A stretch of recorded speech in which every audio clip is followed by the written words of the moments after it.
Hey guys, welcome back. My name is Rum of Rums Cakes and I hope everyone is doing well. For those of you who are joining us for the first time, I wanted to say welcome, and of course for everyone else who's been with us for the last few weeks, welcome back. So we've been doing what I like to call rustic bakes by Rums Cakes, which included a red velvet cake, banana bread cake, lemon blueberry cake, and of course last week the chocolate muffins with the caramel sauce. So I figured we'd move on from that, and this is now what I like to call classic bakes by Rums Cakes. Basically all that means is my few favourite items that I like to make and have lying around the house for friends and for family. Of course, if we weren't under this situation that we're all under, I will not mention it. So anyway, so I figured I'd ask you guys at the first week what you guys would like me to make, and I did a poll, asked if you wanted me to make a carrot cake or some chocolate cookies. The overwhelming response was chocolate cookies, I figured. So yeah, we're going to be doing that. Now, for those of you who love baking and love sweet things and all the rest of it, you'll notice there's loads of recipes of this flying about, but I figured, of course, I'd do my own version. So yeah, it's going to have a few goodies, extra bits in it, but if you just like pure chocolate, you can feel free to omit those. So of course, I don't like to do too much talking, so let's get to baking. So okay guys, here is a snapshot of all the ingredients that you're going to need for today's recipe. I always like to show you what you're working with so you know exactly what's going on. So these are of course chocolate cookies. I'm going to be using dark chocolate, but you can use milk. I tend to find it's a little bit sweet, so I always use dark chocolate, but feel free to use what you have. And then we've got some flour, we've got some white sugar, and we've also got some brown sugar because that adds to the gooiness and the texture of the cookies. We've got some butter. We've got some eggs, we've got some cocoa powder, and then we've got our raising agents, bicarb of soda, baking powder, and a bit of salt, always for flavour. And then I'm just going to add a couple of extra things just to add to the flavour of the cookies, I find, and also to the texture. So I've got some smooth peanut butter, some chocolate covered raisins, and some roasted peanuts. We're using a baking tray covered in greaseproof paper, which is currently in the fridge chilling at the moment. And then of course we've got our mixer and a bowl and a whisk and a wooden spoon if you don't have that. I'm more likely to use those, to be fair, but we'll see how we go. So of course, let's mix all this good stuff together.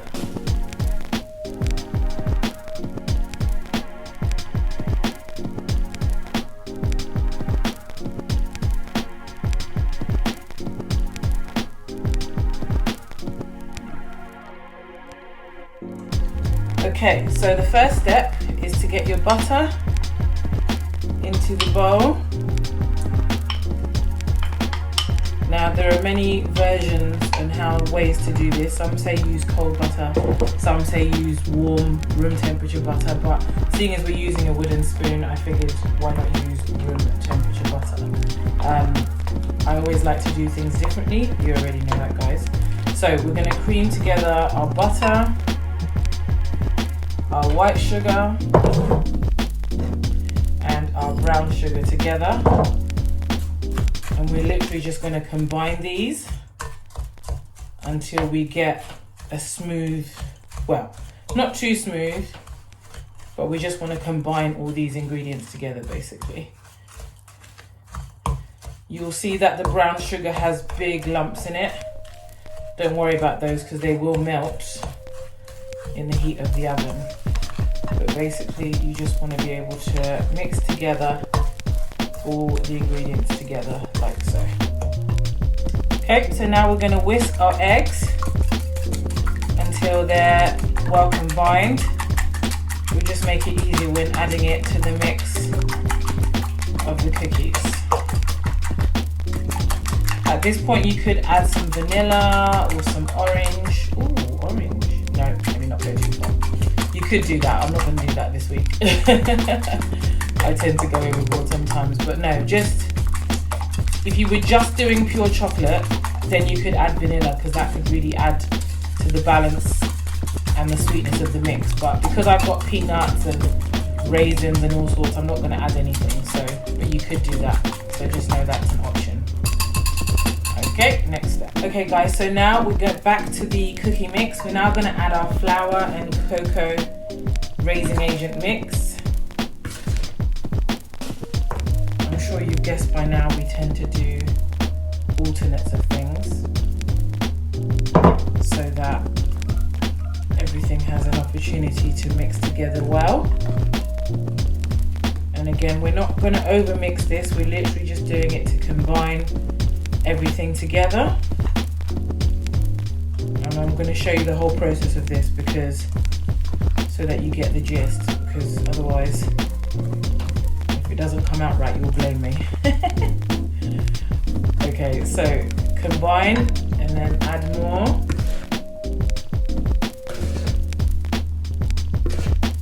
So it's literally like in thirds, you know, and you add a little bit more egg, and then again combine like so. Be patient, guys. Mixing cake batters and things requires a gentle, patient hand. If you're not, it will taste like you didn't love your mix. Trust me, when I first started baking years ago, it was a little bit like that. So just be patient with it and you'll start to get a lovely mix, as you can see here. And then add the last of the flour. Ooh, getting covered. Last of the eggs. And mix together. It's quite stiff, but that's good because you want it to be able to hold its shape.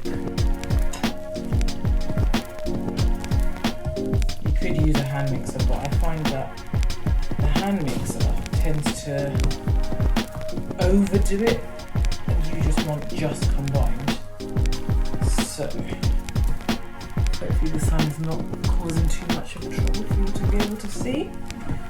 So this is basically your cookie mix without everything else, like chocolate and things of that nature. Now you could roll this up into greaseproof and refrigerate it and then bake it, but of course we're not quite done yet. So what we're going to do is we're going to add our chocolate pieces, and again gently combine said mix. So basically this is the basis of your cookie dough.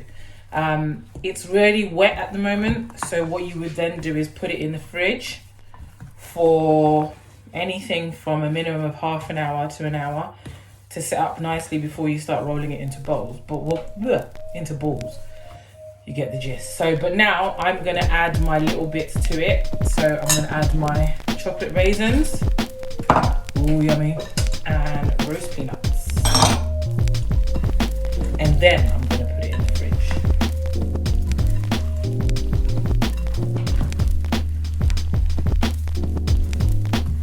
So this is my cookie dough with dark chocolate,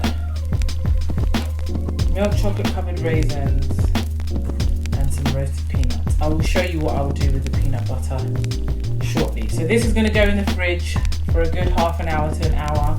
You could even do this the night before, it's even better, it tastes better the next day. But yeah, this is going to go in the fridge just to cool down, and then I'll show you the next day. Okay guys.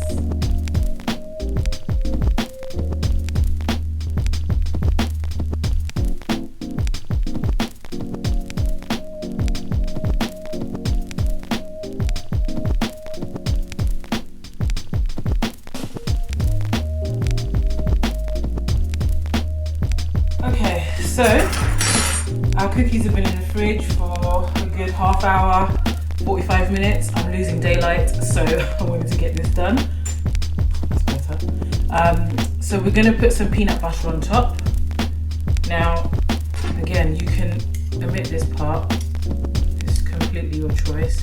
But basically, I'm just using 2 teaspoons to put the peanut butter on top. You can put as little or as much as you like.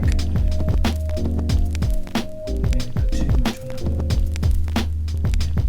So this mix makes up to about 12 or 13 of these cookies, but I'm only making 4 for the purposes of today.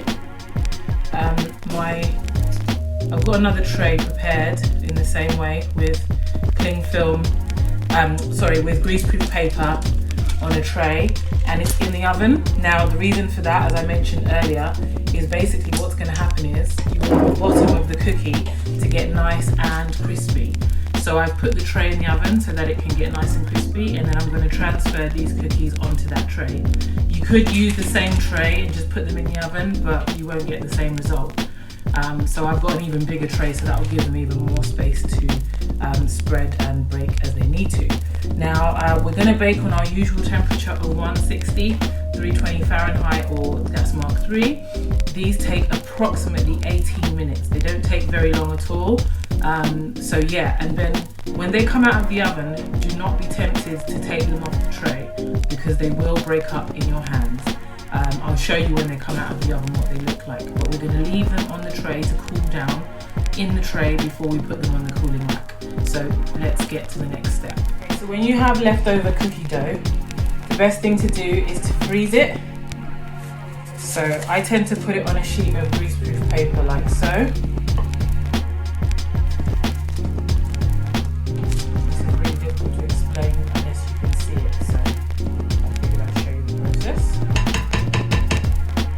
So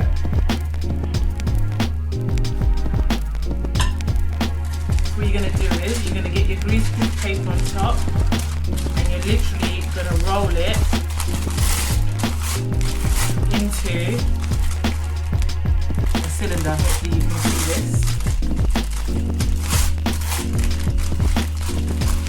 And then, like a Christmas cracker, roll the ends. And this can last up to 3 months just chilling in your freezer. So these are the cookies that have just come out of the oven. They're still really soft, guys, so don't try to move them off the tray because they will fall apart, believe me. It's happened to me before, so I know what I'm talking about. As you can see, they've spread quite a lot, but that's okay because it's all the more taste, and the peanut butter is really spread right evenly, so you're going to get a really nice even bake and an even taste of peanut butter on the cookies. So leave them on the tray for about 10 minutes, and then when they've cooled down, then you can transfer them while still on the paper onto the rack, and then you'll be able to enjoy them later. So I'll show you what they look like when they've cooled down. So I've transferred the cookies now onto the wire rack, and I'm going to leave them to cool completely. I almost lost one. As you can see a little bit there, it's a little bit raggedy, but that's okay. It's all about the taste of these things. So yeah, these are going to sit on this rack now for about 10 or 15 minutes, and then they'll be good to eat, and I'll show you what they look like inside, hopefully.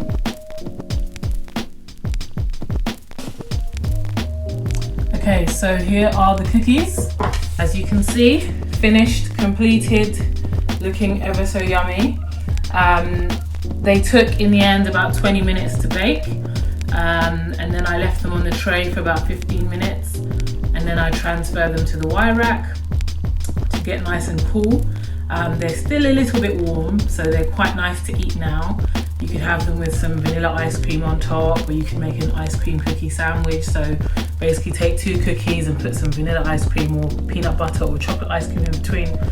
The thoughts and ideas are endless, but I just wanted to show you what they look like inside. They're very, very, very soft and very gooey, so hopefully you can see. Yeah, they're still very soft. So yeah, I would wait a little bit longer before you eat those, before you even try to break them open like I did, but I guarantee you that even if you can't wait, they'll still be yummy. So I hope you've enjoyed this video this week, guys. It's been my absolute pleasure to make these, and hopefully we'll do more of the polls where you can tell me what you would like me to make for you. If you make anything that I do, don't forget to use the hashtag RumsCakes, or don't forget to tag me at RumsCakes, which is RUMS_cakes. And yeah, thanks for watching, guys. We'll see you on the next video. Take care.